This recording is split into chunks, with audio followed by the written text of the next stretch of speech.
guys, Mapletail here. Welcome back to Pride Month Warriors, the series where I draw warrior cats based on LGBT plus pride flags. We're starting this challenge off with Skyclan and Riverclan.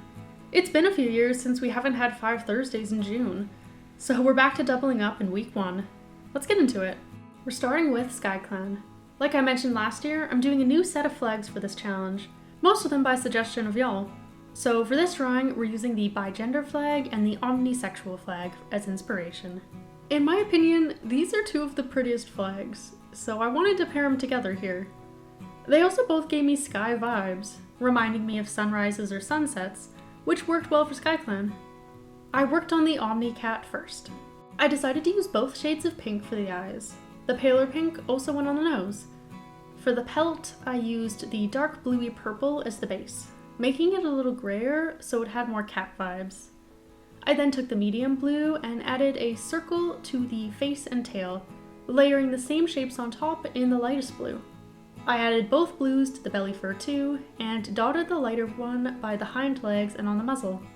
For a name, I chose fallow fawn, as the spots gave me deer vibes, and I liked how those 2 words sound together. Over the years, I've also been slowly building up family trees for my pride cats, so I wanted to add these new little guys to it too. Fallow fern has some striking similarities to a young nightbird and violet heart, as well as their aunt specklepad, with the purple, big round shapes, and pink eyes. So I decided to make them one of the siblings' parents, and a sibling to specklepad in turn. Let's move on to the second cat, inspired by the bigender flag. For this one, I used the darkest pink as our pelt base, toning it down again. I lightened the same pink and it went on the inner ear, the nose, and I also used it for some scars. The blues I used for the eye color and purple for the pupil. I often like using a few colors for the eyes, it just looks fancy. The white went on their head and back, as well as for some leopard-like spots. The pale pink I used for the muzzle, the underbelly, a bit on the chest, and the tail tip. For a name, I chose Creamclaw, for all that white fur and those scars. As for the family tree, Creamclaw actually also fit very well with Nightbird and Violetheart, and totally looks like she could be their other parent. The kits have a bit of pink to them that they could have inherited from Creamclaw. I was also happy to fill in those little question marks from a couple years back. For the backgrounds of these drawings, I always prepare them in advance, as this series can be a bit of an undertaking, so it's always a fun little surprise to see what the drawings will look like when I reveal them as a whole. I'm really happy with this one.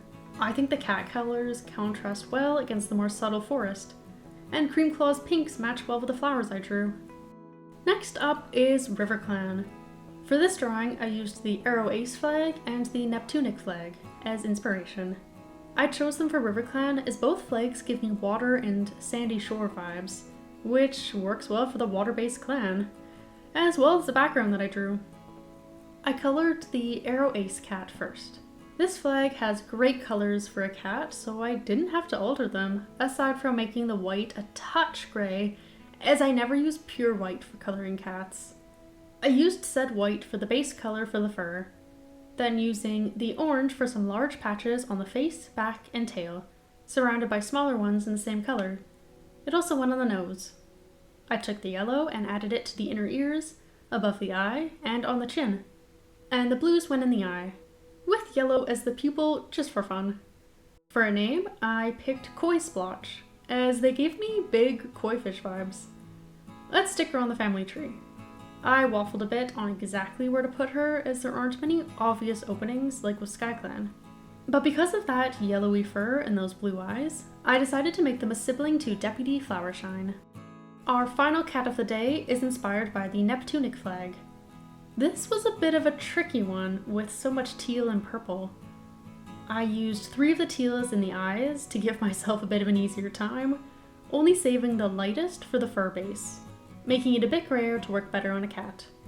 The lighter purple I used for gill-like stripes on the neck to continue the fish theming of Koi Splotch, as well as by the eye, on the ear tips, above the nose, on the back, and tail tip. The darker purple I used for scale-like spots up the legs, on the face, tail, and nose. For a name, I went with Shimmer Scale for their pale spotted fur. Shimmer Scale was also a little bit tricky to stick on the tree. but they have some notable similarities with Purple Stripe's design, so I decided to make them siblings. That also makes him a sibling to my fave Berry Star. I think that all works well. I really like how the background turned out for this one too. I think both cats' colors match it pretty well. I did end up turning the opacity down on the reflections in the water, as it ended up matching too closely with Shimmer Scale's pelt. But overall, very happy. Thanks for watching. This is one of my favorite series I do here on the channel, so I'm very excited to be doing it again for the 6th year in a row. I've got all the rest of the backgrounds finished now, and will continue coloring the cats in to share it with you all. I'm also keeping a running list of pride flag suggestions for the coming years, so if you have a flag you want to see that I haven't done yet, feel free to suggest it in the comments. Next week we'll be drawing some Wind Clan warriors, but until then, happy Pride Month, and I'll see you next Thursday.